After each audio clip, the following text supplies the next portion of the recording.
Les titres principaux, le Premier ministre Abiy a exprimé que Wolaïta Sodo témoigne de notre détermination à bâtir une Éthiopie verte.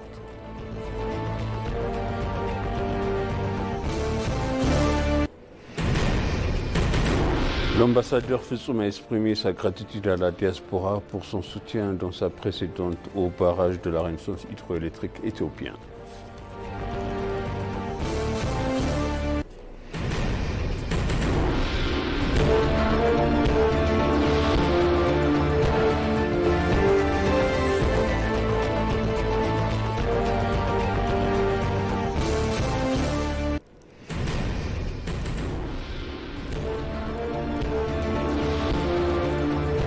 Bienvenue chers téléspectateurs sur BCC, moi Zalal Amourkana avec le journal.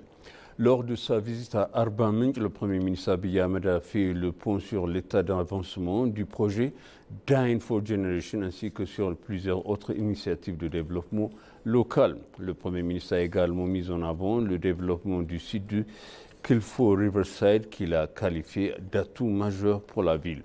Dans la forêt d'Arba Minch, de nouvelles voies d'accès ont été ouverts facilitant l'accès à la montagne, aux cours d'eau et aux espaces boisés environnants, a-t-il ajouté.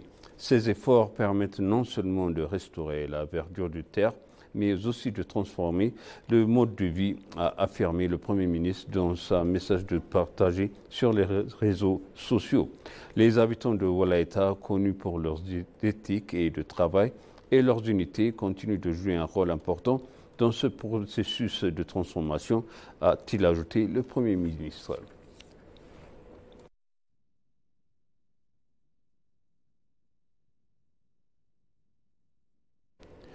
La diplomatie numérique, un levier stratégique pour faire valoir l'aspiration de l'Éthiopie à accès à la mer, selon l'Institut des Affaires étrangères.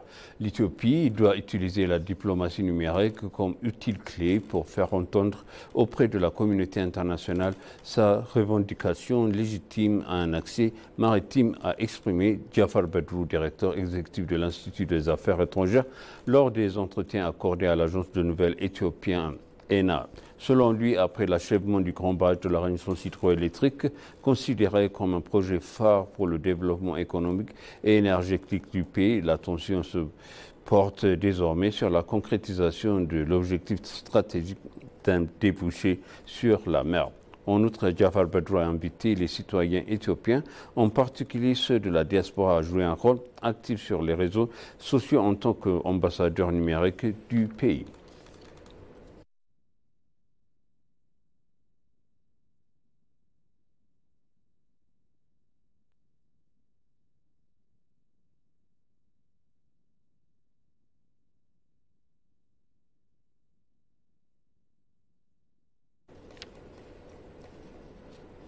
Dans un entretien exclusif avec l'agence de nouvelles éthiopienne, l'ambassadeur de Botswana en Éthiopie, Tebelelo Bwang, a qualifié d'excellence les relations entre les deux pays fondées sur des valeurs communes telles que le respect, l'état de droit, l'unité africaine et le multilatéralisme.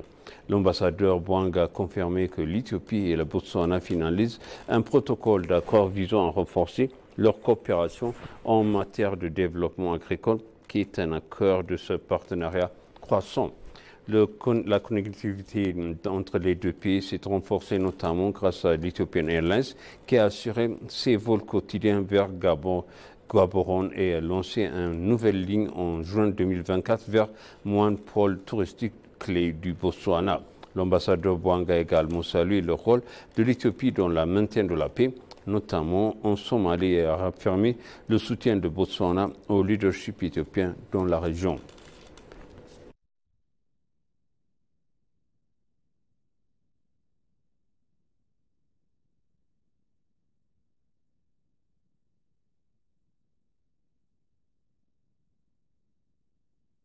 Dans un entretien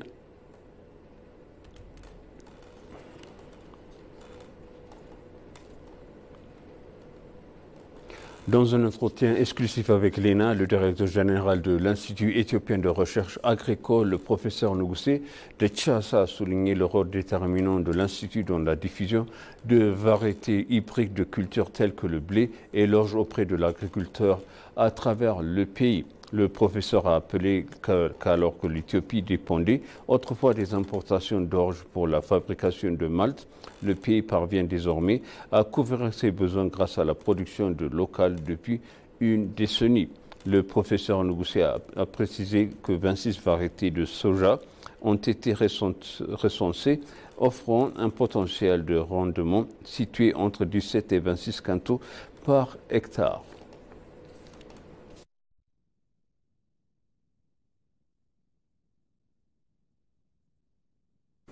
L'Alliance solaire internationale a réaffirmé un engagement à renforcer son soutien à la réalisation de l'énorme potentiel de développement solaire en Éthiopie. Saluant la réforme macroéconomique du pays visant à créer un écosystème favorable, le directeur général de l'Alliance solaire internationale, Ashis Kanan, a noté à ENA que l'Alliance était présente en Éthiopie pour soutenir son ambition de développement énorme potentiel du solaire. Le directeur général a indiqué qu'un toit solaire de 100 kW a été construit dans le locaux du ministère de l'eau et de l'énergie. Le ministre d'État de l'eau et de l'énergie, Sultan Wale, a récemment affirmé que l'Éthiopie était particulièrement bien placée pour exploiter l'énergie solaire, non seulement pour répondre aux besoins nationaux, mais aussi pour devenir un pôle énergétique.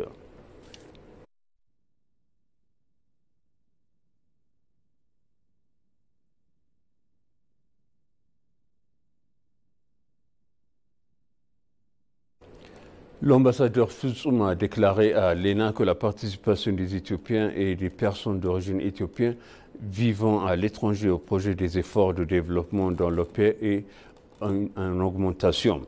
Il a indiqué qu'il est prévu de collecter $1 million américains entre le 1er juillet 2017 et le 30 septembre 2017 et que $200 000 américains avaient été collectés rien qu'à la mi-juillet.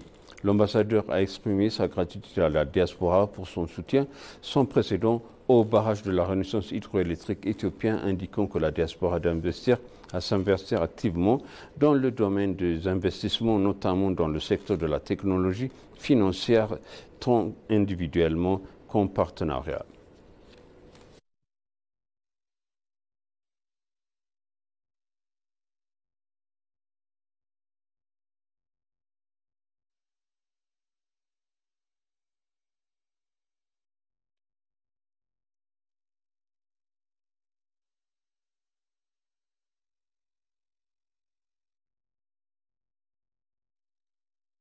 Et pour conclure le journal, la Banque commerciale d'Éthiopie a approuvé aujourd'hui toutes les demandes de change soumises pour ses clients dès que saison 424,4 millions de dollars américains, devises diverses, pour répondre à des divers besoins.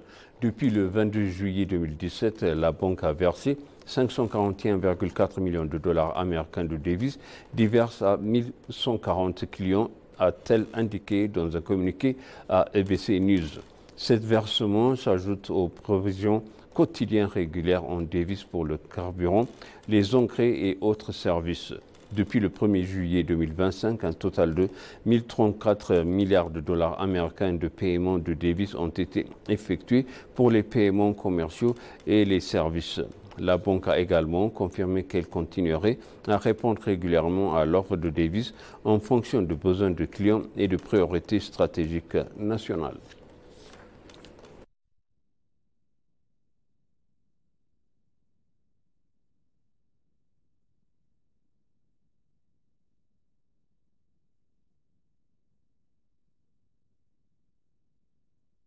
Et maintenant, je rappelle les titres principaux. Le Premier ministre Abiy Ahmed a exprimé que Wolaita Sodo témoigne de notre détermination à bâtir une Éthiopie verte.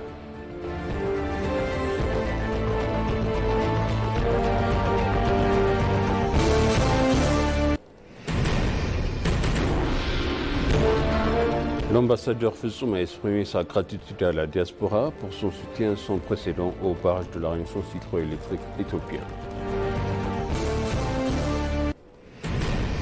Chers téléspectateurs, ainsi s'achève le journal. C'était moi, Zalal Omorkana, avec vous et je vous souhaite une bonne suite de programme et bon week-end.